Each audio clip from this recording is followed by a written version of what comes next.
On my wedding day, my fiancé, who had been missing for more than half a month, suddenly appeared, holding hands with the maid's daughter, and demanded that I call off the engagement. I laughed, because my groom was never him, so what exactly was he canceling? He probably still didn't know that he had been switched at birth, and was never the real young master of the Tanner family. My arranged marriage partner had long been changed to the true heir the Tanner family had just brought home, Lucas Shue. The wedding hall was filled with guests, lively and festive. Suddenly, the church doors were pushed open. The person who walked in was none other than my fiancé, who had disappeared for more than half a month, Ryan Tanner. He was holding the hand of May Lamb, the maid's daughter, and she was also wearing a wedding dress. The entire place fell silent, and everyone's eyes turned toward them. Ryan's eyes were filled with unwavering determination, like a soldier stepping into his final battle. He raised his voice toward the guests and said, "Ladies and gentlemen, May and I truly love each other, so today, I cannot go through with this wedding." After speaking, he turned his gaze to me and said, "I'm sorry, Emily. Other than May, I don't want to marry anyone else. Please cancel the engagement and let her take your place as the bride." May acted as if she were struggling against some kind of dark force, looking extremely pitiful. "Miss Zhao, please don't blame Ryan. If you must blame someone, blame me," Ryan added earnestly. "There's no right or wrong. True love is never wrong." I couldn't help but laugh and cut him off. "Are you done performing? My groom was never you. Cancel what exactly?" Ryan froze for half a second. "What do you mean?" At that moment, Lucas Shue stepped forward. Tall and cold, he stood in front of me and said calmly, "What Emily means is that this is our wedding. Anyone unrelated, please leave." Ryan snapped. "Who are you?" I took Lucas's arm and smiled. "He's my groom, the real young master of the Tanner family, and you should stop flattering yourself." May protested weakly. "But I thought the Tanner family only had one young master, Ryan." Ryan looked toward Mr. and Mrs. Tanner as if seeking confirmation. Mrs. Tanner replied indifferently, "Oh dear, we almost forgot to tell you. You're not our biological son. You were switched at birth." Mr. Tanner couldn't hide his disgust. "Both of you step down. Don't embarrass yourselves here. Don't ruin our son's beautiful wedding day with Emily." Yes. Half a month ago my fiancé was indeed Ryan, but at that time, the Tanner family suddenly discovered he had been switched at birth. All these years, they had unknowingly raised someone else's child. When the truth came out, Ryan was busy enjoying himself with May, even going missing so that no one could reach him. Mr. and Mrs. Tanner had long been disappointed in him, and once they learned he wasn't their biological son, they decided to let him fend for himself. Thus my marital match was quietly changed to the true heir of the Tanner family, Lucas Shue, who had just been brought home. Since Mrs. Tanner's maiden surname is Shue, Lucas didn't change his name after returning. As the heiress of the Zhao Corporation, I had an arranged marriage with the Tanner family since childhood, so of course I couldn't marry Ryan, a fake young master who was unworthy of such a match. At first, we all thought Ryan would continue his disappearing act until the wedding was over. None of us expected that on the wedding day, he would not only show up but also naively believe he was still the Tanner family's eldest young master, imagining himself as the groom. He even let May wear a wedding dress, thinking she could take my place and complete the ceremony. It was truly absurd and delusional. Even after a long moment, Ryan still couldn't believe what he was seeing. Dazed, he turned to look at the posters around the venue, wedding photos of Lucas and me. The perfect match. There was absolutely no place for him in this wedding. It was ridiculous. What were those two even thinking? This clearly wasn't their wedding, yet they still showed up just to attract attention. And that girl was even wearing a wedding dress. As if she thought today she could suddenly transform into some kind of phoenix rising to a higher branch. Truly laughable. Below the stage, whispers spread non-stop. May Lam clutched the hem of her wedding dress tightly, her head lowered, her face flushed as red as a beet. Lucas Shue glanced at the security staff below the stage and ordered, "Take them out. Today is my happy day, and this is my stage. There's no way I'm letting outsiders ruin it." My wedding continued to unfold brilliantly and grandly on stage. Lucas and I exchanged rings. My eyes swept across the distance and landed on Ryan Tanner and May Lam. who were whispering to each other. I curled my lips into a small smile. I genuinely felt lucky that my fiancé had been changed. Back in college, Lucas and I had once been rivals on the debate team. But I had to admit that in terms of appearance, presence, and career, Lucas completely surpassed Ryan in every way. Replacing a useless fiancé who only knew how to cling to a green tea girl with a mature, capable, handsome man like Lucas, how could I not be pleased? However, the way May looked at Lucas, even while nestled in Ryan's arms, felt strangely familiar. It was that same soft, pitiful gaze, but one that couldn't hide the intense ambition surging beneath it, like a rising tide pushing against the shore. When she was brought into my home by Aunt Chen, our longtime maid, she acted shy, gentle, and friendly, always following behind me like a little tail, wanting to be my best friend. At the time, I didn't care much and let her come and go freely, thinking she just wanted to hang around. Ryan's house was right next to mine, and he occasionally came over to look for me. Somehow, May managed to get acquainted with him and soon started calling him Ryan in that soft voice, which clearly made him float with delight. Even though everyone knew Ryan wasn't good at studying, she would still hold her homework and purposely act timid whenever he stopped by. Ryan, I don't really understand this question. Can you teach me? When I was 16, there was one time when May took my room key from Aunt Chen while I wasn't home, sneaked into my room, and tried on my clothes. I came back because I had forgotten something, and the moment I opened the door, I caught her red-handed. She immediately burst into tears like a string of pearls breaking apart. I'm sorry, Miss Zhao. I grew up poor, and all the clothes I've ever worn were hand-me-downs from my cousin. I've never worn anything this high-end before, so I let out a cold laugh. What are you crying for? You're poor, so that gives you the right? Just because you've never worn them, you think you can steal someone else's clothes and put them on? I sniffed my clothes. Almost everything was tainted with cheap perfume. One even had a large yellow stain on it, which I couldn't stand at all. I'm not the kind of soft-hearted, forgiving person you think. This isn't the first time you've snuck into my room to try on my clothes, is it? You and your mother will leave my house immediately, and every piece you stained will be compensated at its full price. Hearing that, Ryan immediately rushed over and stood in front of May. Emily Zhao, you don't have to be so harsh. She's already scared to tears because of you. I found it absurd. She's crying because she did something sneaky, and now crying makes her right? Crying lets her steal my clothes and ruin them like this? May trembled and said, It's all my fault. It's my fault for assuming you saw me as your close friend, Emily, May whispered. Don't be scared, Ryan comforted her, then turned to me with a look of disgust and confusion. You really are a sheltered little princess who knows nothing about the world. Not everyone is born in Rome like you. She's had such a hard life, so what if she wears one of your outfits? I still remember the contempt and irritation in his eyes. It was as if I were some wicked supporting character, arrogant and heartless, created solely to push forward their love story. Disgusting. Aunt Chen cried and begged my mother to spare May from being slapped twice. Out of consideration for old ties, my mom didn't pursue compensation and simply fired Aunt Chen, letting the matter drop.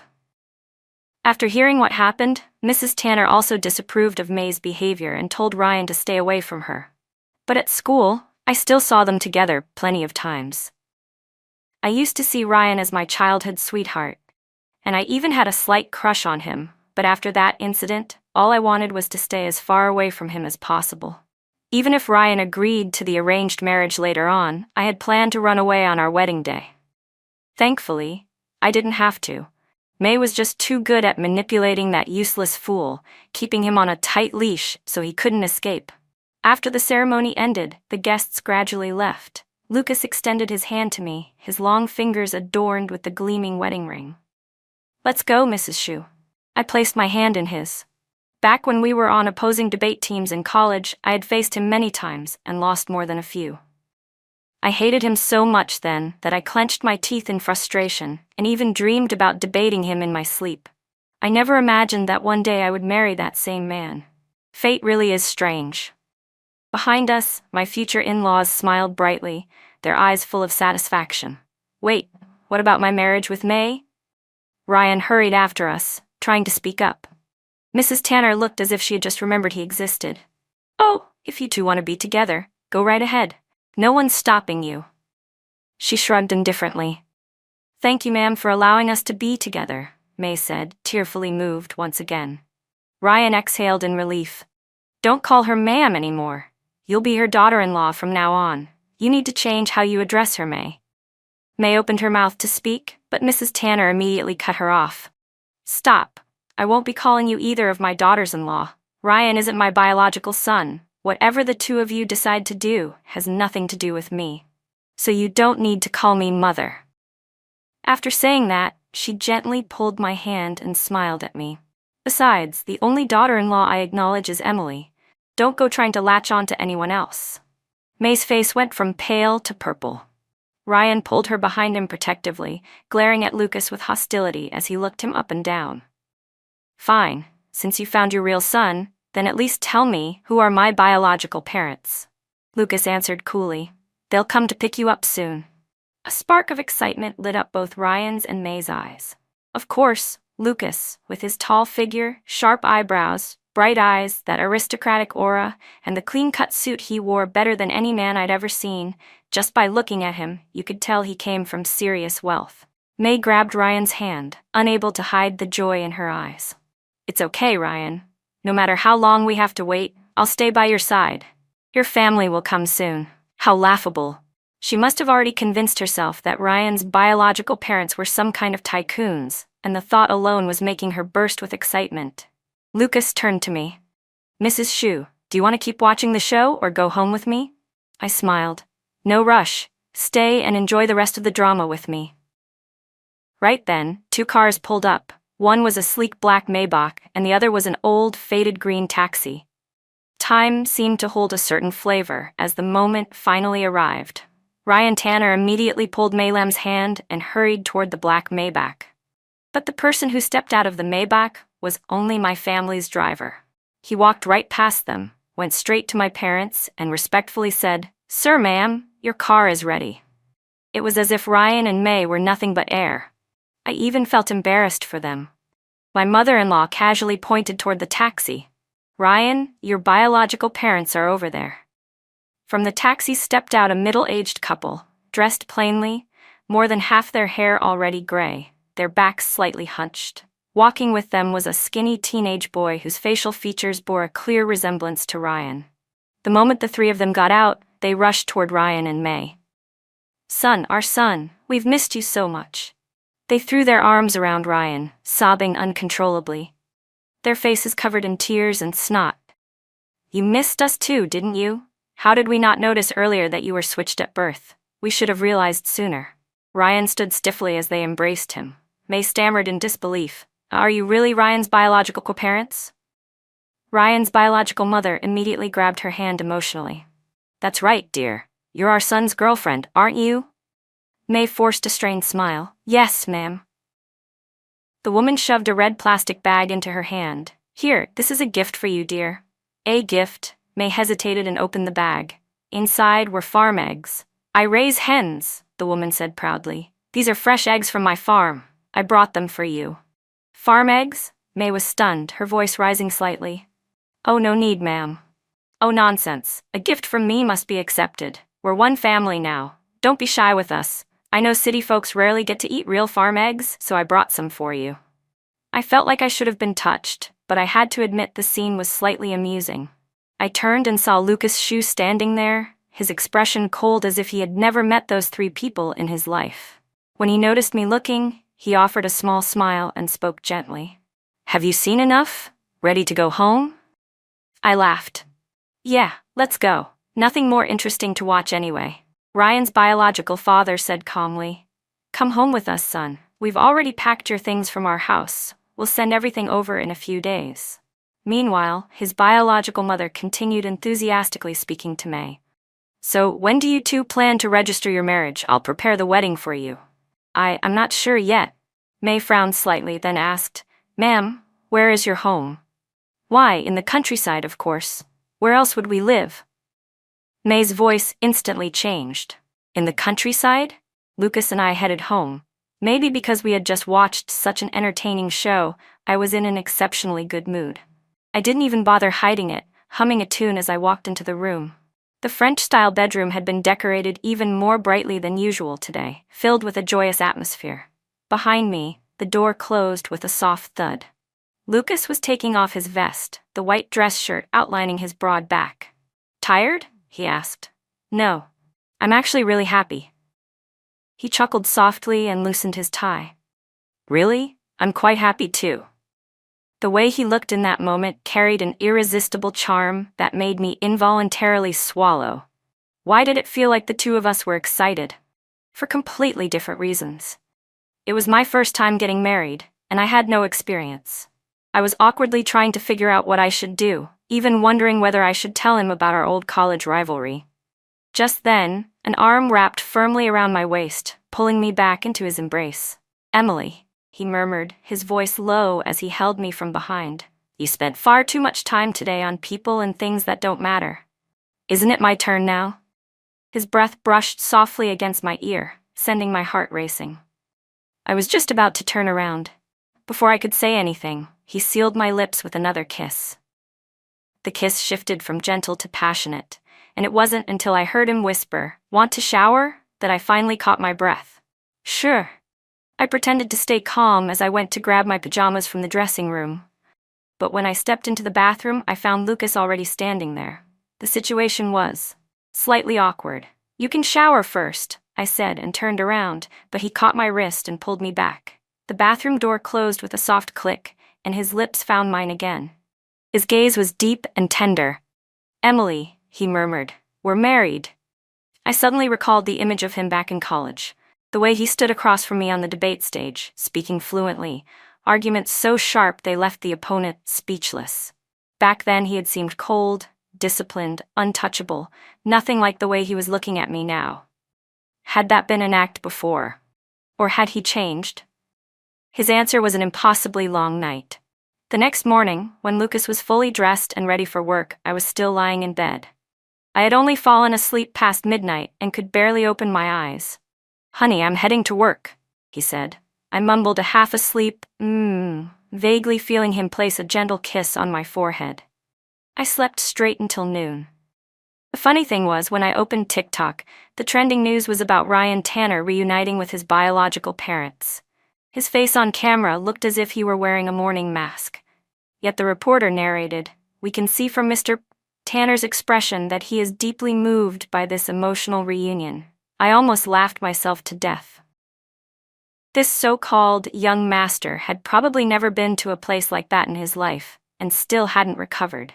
His biological parents' house was a 3-story home they built in the countryside, surrounded by low, shabby buildings. A simple fence stood at the front, and inside were more than 10 chickens roaming around. It was obvious Ryan had never set foot in a place like that. His elaborate designer outfit clashed completely with the surroundings. Frowning at the camera, he said, "Don't film anymore." His biological father immediately cut in, "You idiot, don't you know interviews pay money?"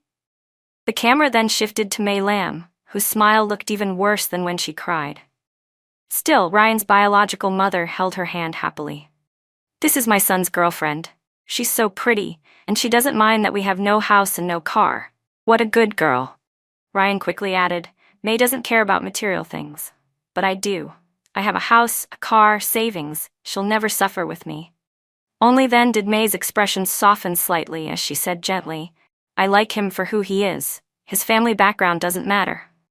The show's narrator chimed in, "Ryan Tanner is a talented young man with a bright future. As for May Lamb, such a girl who doesn't value material things is truly rare nowadays." At that point, my mother-in-law and I were laughing so hard our stomachs hurt. Every house, every car, every bank card Ryan was using belonged to the Tanner family. He really thought he was still some young master, even though my in-laws had already recovered everything, houses, cars, and even the branch office he used to manage. The only thing they hadn't reclaimed yet was the Lamborghini he was still driving. My mother-in-law exhaled in relief. "Good thing he's not my biological son. Otherwise, I would have kicked him out long ago. All those years and all that money invested, completely wasted." After I married Lucas, The Tanner family gifted us a villa in the center of the city. Quiet, luxurious, and in a prime location. When Lucas and I arrived there, we found two people standing at the front gate. None other than the so-called affectionate male lead, Ryan Tanner, and his clingy little girlfriend. I got out of the car with Lucas' shoe and walked toward them. "What are you two doing at my house?" May Lam immediately hid behind Ryan's back, looking timid and frightened, her face full of helplessness. Seeing that, Ryan's protective instincts ignited instantly. "Your house? This villa was a wedding gift from my mother to me. I should be the one asking what you two are doing here."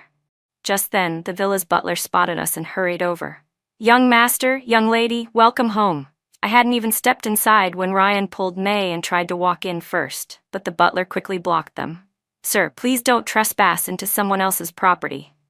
"What's wrong with you, old man? This is my house. I was here just a few days ago.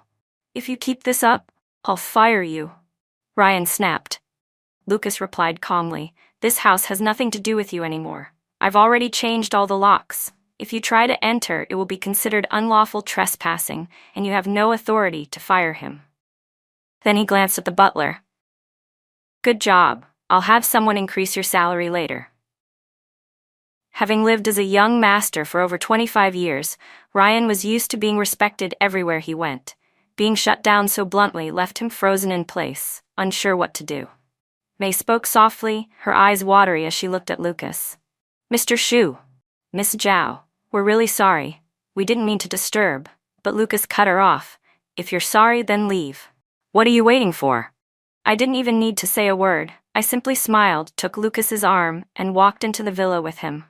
Ryan and May could only stand there, completely separated from us by the iron gate. Inside the garden was a swing. The sunlight today was beautiful, perfect weather to sit and relax. Not long after, my in-laws arrived. We had agreed to have a meal together at the new house. The moment Ryan saw them, he rushed over as if grabbing onto his last lifeline. "Mom, Dad, you're here. This house, you bought it for me as a wedding house, and now they won't let me in. They even changed the locks," he said, pointing dramatically toward me as I sat on the swing eating fruit. Mr. Tanner frowned. "Why would we let you in? That house was prepared for the wedding of our real son, our precious boy. You're not our son anymore. You still want to occupy it?" Ryan looked utterly crushed. May quickly spoke up. "Auntie, Uncle, how can you treat him like this? He lived as your son for more than 25 years. You spent so much time and effort raising him. Even without blood ties, the bond is still there." Mr. Tanner replied indifferently. "Yes, we did put in effort, and what came of it? The company branch we assigned him fell into chaos. He spent all day taking girls out and wasting money, then he even pulled a disappearing act. Thinking back on the money and energy we spent on him, it was all a waste." Ryan bowed his head in shame, unable to say a word. Mrs. Tanner looked at May with a small smile. "You two are true love, right?" Taken off guard, May immediately nodded. "Yes." "Well, if it's true love, then you should overcome all hardships together. This little challenge is nothing. What matters is that the two of you can be together, right?" Then she turned to Ryan. "And your girlfriend doesn't care about material things, isn't that right? You have no house, no car, no money, but that shouldn't be a problem." With that said, she walked over to me and smiled brightly. "Emily dear, I went for a walk earlier and saw these two bags. I thought they'd look lovely on you. Do you like them?" "Thank you, Mom," I said, accepting them without hesitation. Outside the gate, May glared at me with wide, resentful eyes. Her glare looked like she wanted to pierce straight through me.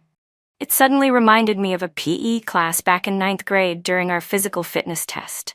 At that time, May Lam was in the same class as me. Just as I was preparing to speed up and pass her, she suddenly fell right in front of me, scraping a large patch of skin off her knee. But she turned to Ryan Tanner and said, "Emily didn't mean to make me fall, Ryan. I'm okay, really. Only an idiot like Ryan would fall for her little tricks." He even put on a self-righteous face and said to me, "Emily Zhao, I really don't want to say this, but just apologize to her and let this go." I didn't even bother explaining. I calmly walked right up to her. She must have thought I was about to apologize. She lowered her head, and the corner of her lips almost twitched upward. She really thought she was about to win. In reality, there was no need for any of that. I simply slapped her, clean, sharp, and decisive. The entire class burst into laughter. I said, "Is this enough of an apology for you?" The slap had been so hard that she stood there stunned. A few seconds later, her eyes filled with venom as she glared at me, but she didn't dare explode since Ryan was watching. "Emily Zhao, you've gone too far." That slap shattered whatever fantasy Ryan had left. His face fell. "You're impossible to reason with. This is school violence." And just as she wanted, Ryan never spoke to me again. He didn't come to my house either. Honestly, I couldn't have been happier. Thinking back to how Lucas Shu shut down that green tea girl's tricks today made me feel absolutely delighted. I finally married a man who wasn't blinded by manipulative nonsense. So after dinner, once my in-laws had left, I wrapped my arms around Lucas's waist. He raised a brow at me. "What is it?" "A reward." As soon as he lowered his head to look at me, I quickly kissed him. His eyes paused for a second, then without hesitation, he cupped the back of my neck and deepened the kiss. Around 11 p.m., the phone on my nightstand suddenly rang. I squinted at the screen. It was an unfamiliar number. But before I could answer, the caller hung up. Lucas was sitting beside me, wearing silver-rimmed glasses as he read. His side profile was captivating, his eyelashes long and thick like crow feathers. Honestly, this man had way too much energy. "Who was it?" he asked. "I don't know. A strange number." After a moment, sensing my gaze lingering on him, he turned. "Why are you staring at me like that? You really are unbelievably strong." "That's extraordinary to you?" he chuckled, lips curving slightly. I felt a faint teasing edge in his smile. "If I weren't worried about tiring you," I quickly covered his mouth with my hand before he could finish. But he caught my hand and gently kissed the back of it. "When you used to debate with me, you never went easy on me. Did you ever think I might become your future husband?" His eyes were fixed on mine, filled with something complicated and deep. "If I had lost to you, would you still have remembered me so clearly?" "Of course," I answered. "Back then, I purposely looked into you." His eyes lifted slightly. "You purposely looked into me?" he teased. I hesitated. "Yes. We went to the same university. It's hard not to hear about someone as outstanding as you." Back then, he was cold, arrogant, constantly busy, either earning money or topping the academic rankings, always first in the entire department. He had even developed software with his classmates and started a company. "Then why were you working so hard back then?" I asked. He stayed silent for a moment before responding. "Do you really want to know?" "Of course I do." He hesitated slightly, as if wondering whether he should tell me. I sat up and wrapped my arms around him, leaning against his chest. "What's wrong? You can't tell your wife?" Lucas let out a soft sigh. "If I say it out loud, it'll sound like I'm complaining." He paused, then continued. "All these years, my adoptive parents barely cared about me. When I was in middle school, they sent me to live with distant relatives. I had to help out at their little restaurant in exchange for 3 meals a day and my tuition. In high school and college, all living expenses were paid by the money I earned myself. Even during those years, my adoptive parents constantly came up with excuses to demand money from me. At first I thought they were just poor and didn't know how to show affection, but when their second child was born, and I saw how they pampered that kid, I finally understood. When someone doesn't love you, they just don't love you. There's no excuse." He lowered his gaze. After realizing that, I rarely went home. There was no one waiting for me there, but my adoptive parents didn't stop asking me for money. The land and the house they have in the countryside, 90% of the cost came from me. No wonder he'd work like a madman, as if there were no tomorrow. Hearing all that, I couldn't stop myself from becoming angry. "Your adoptive parents are disgusting. I bet they knew you weren't their biological child long ago. Why else would they treat you so terribly? No one cared about you at all." I sighed and half joked, half meant it. "But it doesn't matter. You have a wife now. I'll love you a lot, okay?" I reached up to pat his head. Suddenly, he pulled me tightly into his arms and rested his forehead against my shoulder, letting out a long breath. "You said it yourself, Emily." Meanwhile, Ryan Tanner and May Lam were wandering the streets aimlessly. "Let's get something to eat," he suggested. He was used to spending money recklessly, but now all he had was a few dozen dollars left in his wallet. His WeChat balance and all the cards he used to swipe freely had been frozen. After debating for a while, he decided on a small, street-side eatery. May frowned. I don't want to eat here. Then what do you want? Last time you said you'd take me to that seafood restaurant. In the past, he wouldn't hesitate. He would have taken her there immediately. But now, he no longer had the financial ability. Just thinking about going back to that cramped house, so different from every place he'd ever lived, made him feel suffocated. I don't have much money right now. I'll take you another day, okay? May stayed silent for a long time before suddenly receiving a phone call. My mom just called. She wants me home for dinner. I'm not eating with you anymore. Can you take me home? My car was repossessed. How am I supposed to take you? Then, call me a taxi. He wasn't sure if he was being sensitive, but something about her tone made him uneasy. He hugged her tightly. May, you're all I have left now. You won't leave me too, right? Once I transfer my household registration in a few days, we'll get married. But May didn't return his hug. After a long moment, she finally spoke. Ryan, I want to ask you something. Do you actually qualify to get married right now? I'm 25. I'm old enough, he said, confused. I'm not talking about age. I'm talking about whether you have a house, a car, money for a wedding. May, you're not someone who cares about material things. You're acting really different today. Just a few days ago, you were asking me when I'd marry you. I'm sorry, Ryan, she said softly. I just think things are too hard for you right now. If I marry you now, wouldn't I just be adding to your burden? I don't want to be a burden to you. I'll go first. So she said all of that because she thought she was doing what was best for him. If it were Emily Zhao, the pampered rich girl, she definitely would have scolded him until he couldn't lift his head. Thinking about that, he tried calling the friends he used to hang out with to borrow money, but everyone was busy. Some didn't even bother answering. Funny, these were the same people who once fought over who got to take him out. Standing on the side of the road, Ryan Tanner didn't want to go home, but he also didn't want to waste money on a hotel. In the end, he reluctantly got on an old, rattling bus. When he got off, the fumes nearly made him cough his lungs out. But as soon as he walked through the door, the first thing his biological parents said was, "You're home? The fridge has been used for more than 15 years. We're planning to buy a new one. What do you think?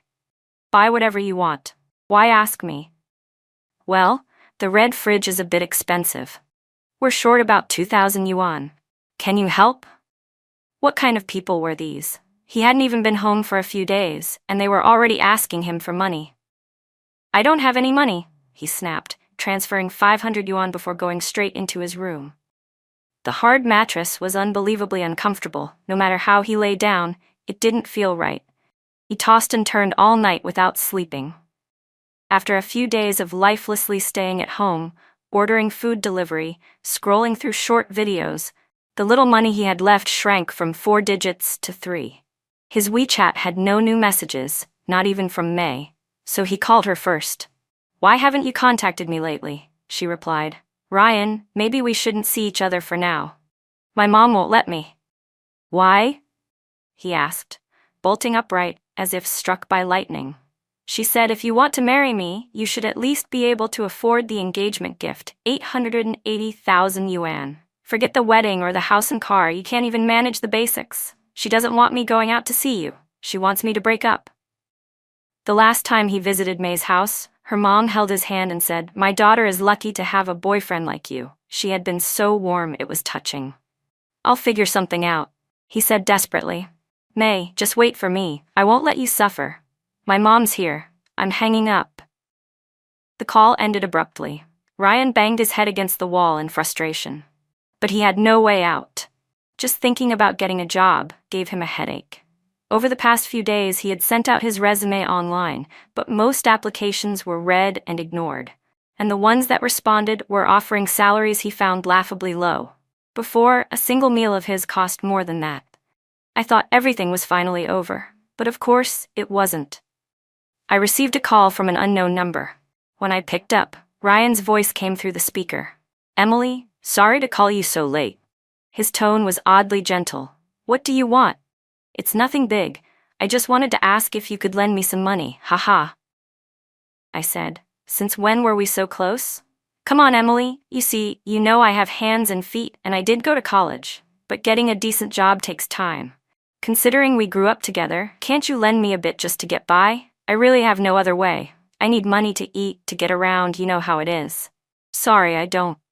Didn't you say I don't understand anything about the real world? Did you forget already? I said. On the other end, Ryan paused for half a second. So how does the real world feel now? Emily, why are you? Enough. You're still holding on to something from years ago? Ryan kept his arrogant tone for about 1 second before dropping it completely. Miss Zhao. Little princess of the Zhao family. Please, I'm begging you, okay? Don't try those tricks, Jamav. Hey, figure it out yourself. You're an adult. And I hung up. Back then, because of Mei Lam, he had attacked me without caring who was right or wrong. And only now he remembered that we grew up together? Did he think everyone would fall for his pathetic routine? But Ryan Tanner was annoyingly persistent. He called again, and I immediately blocked his number. Truly exhausting. That afternoon, after shopping with my girlfriends, I happened to pass by Lucas's company and had the driver drop me off so I could pick him up from work. But then, I saw May standing in front of the building, holding something, looking like she was waiting for someone. I stayed seated in the car, quietly watching to see what kind of performance she was planning. Before long, Lucas appeared with his assistant walking behind him. May quickly smoothed her hair, adjusted her expression, and stepped forward to walk alongside him. Mr. Shu, may I bother you for a moment? She asked. She pulled out a pink lunchbox from her purse. I made this myself. I hope you can overlook what happened with me and Ryan last time. I don't mean anything else by it. It was lunchtime, with employees coming out to eat, so her action drew immediate attention. After all, giving a homemade lunch to a CEO wasn't something a stranger normally did. Lucas didn't even look at her. No. His assistant instantly stepped in front of her. Ma'am, please behave appropriately. Our CEO is having lunch with his wife. Please don't do anything that might cause misunderstandings. People around them began whispering. May panicked. What do you mean by that? I didn't intend anything inappropriate. Her usual tactic, acting pitiful so others would sympathize, had always worked in public settings. But with Lucas, it had absolutely no effect. I slowly stepped out of the car and deliberately called out, Honey. Every pair of eyes turned toward me.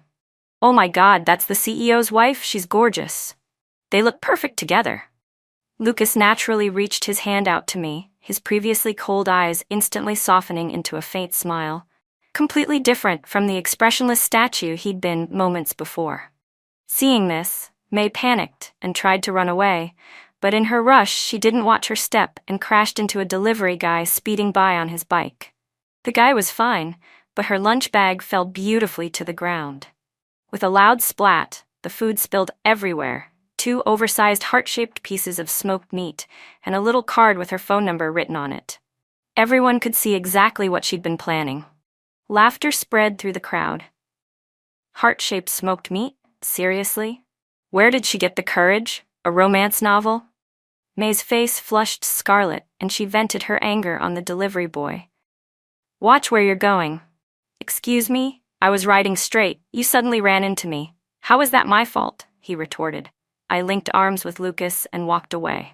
I'd watched this same little performance too many times already. She kept repeating the same tricks. It was laughable at this point. Later that afternoon, I got a new hairstyle, then stopped by my mother-in-law's house since it was nearby, just a few minutes' drive. Even though only a few days had passed, she had already bought me a pile of gifts. Emily, she said, I went shopping and she saw this dress and said it suited your style perfectly, so she bought it for you. And these 2 bags too, they go beautifully with the dress we bought together last time. Do you like them? I love them, Mom. Thank you. My mother-in-law and I had very similar taste. Whatever she thought was pretty, I usually liked as well. Suddenly, loud noises sounded from outside. It turned out to be Ryan Tanner, along with his biological parents. I frowned. Ryan's father stepped forward, his face stern. Mr. and Mrs. Tanner, we have something we'd like to discuss with you. My mother-in-law asked calmly, what business is there between us that needs discussing? Out of politeness, she invited them into the living room and told them to sit. Ryan's biological mother spoke first. I'm sure you know Ryan is getting married soon. We'd like to discuss the wedding arrangements with you, I asked. And what does his wedding have to do with my mother-in-law?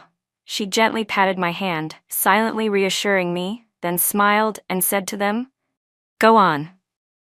As you know, the woman continued, our family doesn't have much. We only have a self-built home and no money for an engagement gift. We can't afford a car or a house either, so we hope you two can cover all the expenses. After all, Ryan has called you mom and dad for over 25 years, and your family is wealthy. This should be nothing for you, right? She said it as if it were the most natural thing in the world. My mother-in-law asked, and, well, she added, you don't have to handle every detail. Just give us around 4 or 5 million yuan. More is fine too. We'll take care of the rest. I couldn't believe it. There really were people this shameless. Ryan kept his head lowered the entire time, clearly agreeing with his biological parents. My father-in-law, a man hardened by decades in business, let out a cold laugh. You people expect us to pay for your son's wedding, and you dare ask for several million. What are you thinking? Ryan's father argued. I read the news. Your company makes billions every year. Giving us that much shouldn't be hard. Besides, you raised him for so many years. You should finish the job and take care of the wedding too. After a long silence, Ryan finally spoke. Just this once, we won't trouble you again. My father-in-law shot him a look. We raised you into adulthood and aren't asking you to repay a single cent. That alone is mercy. Now please leave. We won't waste another dollar on you. Ryan's biological mother protested, but we also spent plenty of effort raising Lucas Shu. I couldn't hold back anymore. What exactly did you do for him? She stammered. We did it to toughen him up, to teach him independence. I laughed coldly. Oh, why not toughen up your actual son instead? And now you bring Ryan here to ask for money? He's been lazy for 25 years. Maybe now is finally a good time for him to learn some independence. They were speechless. My mother-in-law said, you might not know this, but I've already contacted the police and filed for an investigation. They immediately shot up, panicked. We just came to ask for money. Why call the police? Asking for money and refusing to leave is extortion, she said calmly. And you know very well what else we've reported. We don't know anything. Ryan's biological mother shook her head frantically, looking even more guilty. We don't need the money anymore, okay? Ryan hesitantly asked. What did you report to the police? Ryan's biological mother's face went pale. That's right.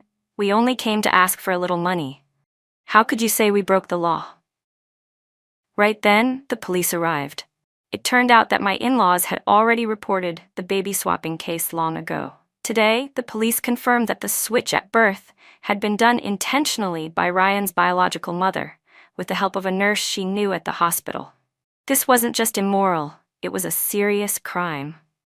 The nurse had already been arrested and confessed. Ryan's biological mother never expected that coming here to demand money would end with her essentially delivering herself into police custody. The officers took them away, restoring peace to our family. Thinking about everything they'd put Lucas through made me angry all over again. So when he came home for dinner, I filled his plate with food. My parents-in-law looked at me with warm, indulgent smiles. As for Mei Lam, I truly had no idea what she'd been up to. Honestly, my time was too valuable to waste on people like her. Later on, I only happened to hear news about her and Ryan through random social media gossip. Apparently, May had been caught having a candlelit dinner with a middle-aged man in a European-style restaurant, when the man's wife suddenly stormed in, flipped their table, and screamed at May for being a mistress. The wife even splashed a glass of wine all over her.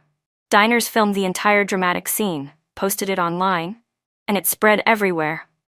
When Ryan found out, he had a huge fight with May. The two of them argued publicly on the street, exposing each other's dirty laundry. People nearby gleefully recorded the scene and posted it too. Internet detectives even dug up Ryan's old viral reunion video and edited everything into a compilation labeled Plot Twist of the Century. In the video, one moment, May was declaring that she loved Ryan for who he was and didn't care about his background. But just a few seconds later, she was pointing at him, shouting, "You're just a useless country bumpkin who can't even get a job. If you hadn't been pretending to be some rich young master, I wouldn't have looked at you twice." A few seconds before that, Ryan was swearing he would give her a grand wedding, but then he was jabbing a finger at her nose and yelling, "Do you know how much I spent on you? If you're so capable, pay it all back." The internet summed it up perfectly. One is stupid, the other is cheap. The two of them deserve to be locked together forever. Honestly, Ryan brought this upon himself. And for May, karma just arrived on time. Of course, all of this was just light-hearted gossip my friends sent me. Because right now, I was too busy enjoying my sweet honeymoon with Lucas Shue. Their mess was nothing more than entertainment to glance at. What mattered was cherishing the present and living our own good life. Lucas and I held hands while walking along the beach at sunset. We visited beautiful places to take photos and soaked in every sweet moment. Turns out getting married first and falling in love after wasn't bad at all. Actually, it felt pretty great. As we were strolling down the beach, the sky suddenly opened up and rain began to fall. At first, it was just a gentle drizzle, and we kept walking slowly under the rain. But soon the raindrops grew heavier, and we finally headed back to the hotel. The moment we stepped into the room, Lucas pulled me straight into the bathroom. We stayed there a long time, and suddenly, a memory surfaced. One time back in college, when I'd gone to the university across the street to visit a friend. As I walked past the basketball court, it was raining then too. Under the rain, a few male students were still playing. That was when I accidentally spotted Lucas Shue. His white t-shirt was soaked and clinging tightly to his body, nearly transparent, revealing his broad shoulders and well-defined abs. I froze, staring at him as if hypnotized. When the rain began to lighten, the guys started taking off their shirts. Lucas pulled his off too, revealing his solid, toned body. He wrung the water out of it before putting it back on. When he turned around, our eyes met. Back then, his eyes were clear and calm, but the moment he saw me, his expression faltered. His ears flushed red, and he quickly looked away without saying a word. In the present, he spoke softly. "Come here. Let me dry your hair." I pushed aside the distant memories and obediently walked toward him, enjoying the treatment he reserved only for me. I'd asked him to dry my hair a few times in the past. Now he did it with perfect ease. When he finished, he set the dryer down, pulled me into his arms, and carried me onto the bed. He leaned down and kissed me. I wrapped my arms around his neck, savoring his warmth. I teased, "Let me ask you something. Back in college, did you like me secretly? Why did you turn red every time you saw me?" Lucas smirked. "When did I ever turn red?" I described the scene from before, and he remembered immediately. He laughed, his gaze as gentle as moonlight. "Should I ask you something instead? Since you still remember the moment I took my shirt off, does that mean you'd already been thinking about me?" "No, absolutely not," I protested. He lowered his head, whispering against my ear, his voice low and rough, still denying it. I surrendered. Fine, I missed you, okay?" In the hazy mist of midnight rain, I heard him murmur beside my ear, "I liked you then, but I never thought I'd ever have you. But now I do, my Mrs. Who." Lucas had grown up in quiet indifference, forcing himself to wear sharp armor and a cold facade, until he met a girl who stirred his heart at first glance. But he knew there was a huge gap between them. All he had was youth and passion, but no money. He needed to earn more. With empty hands and no background, he didn't dare ruin the bright future of the girl he admired. He liked her, but he never dared to dream he'd end up with her. Still, he held on to one tiny piece of selfishness. He wanted her to remember his name, to leave a mark in her memory. So he joined the debate team, an activity that didn't earn him money, wasn't his hobby, and cost him precious time. But now, the girl he once silently admired was right here in his arms. "You're my wife," he whispered, "and I love you very much."